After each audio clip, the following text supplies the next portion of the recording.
What's up, everybody? This is Dr. Jeff from the Joint Chiropractically. Today I want to talk to you about the damaging effects that stress has upon your health and your spinal health and your overall well-being.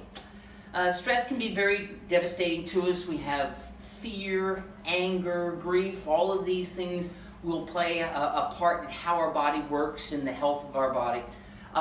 Overwhelm, sensations of despair, all these things add up over time, and they can really cause a great deal of problems to our general health, our spinal health and well-being. What happens is when we stress out, it triggers a lot of reactive changes in our body. Our body goes into what we call a protective posture.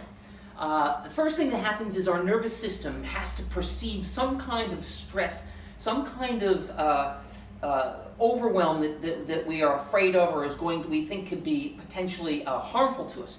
So our nervous system perceives it, and then our body goes through this huge cascade of effects.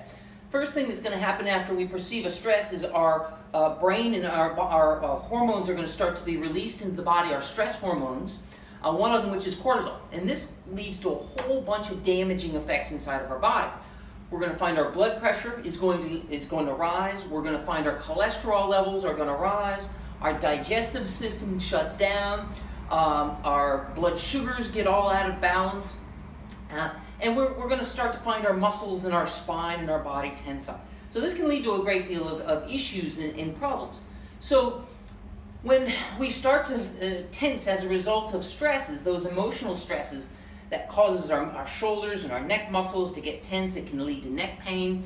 It can lead to, but what it does is basically causes the vertebra of the spine to dysfunction, or what we call subluxate. There's an emotional trigger that causes our spine to go into that protective locking state.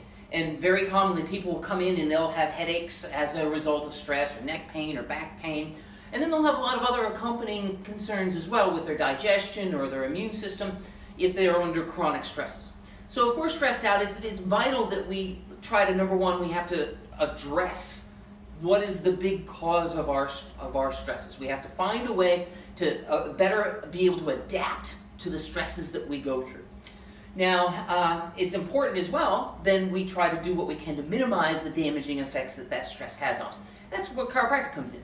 You come in and get your spine checked. Chiropractors are going to address those areas that are dysfunctioning as a result of the protective stress posture that we go into, and we can relieve those stresses, and our bodies are going to be able to work and better be able to cope with the stress next time it comes around. So what we're going to do next talk is we're going to talk about ways that we can address our emotional stress chiropractically, but things that we can do to help minimize the damaging effects that stress has on our bodies with some different approaches. So I'm Dr. Jeff. Hopefully this has been of tremendous value to you today. Thank you very much. Have a great day.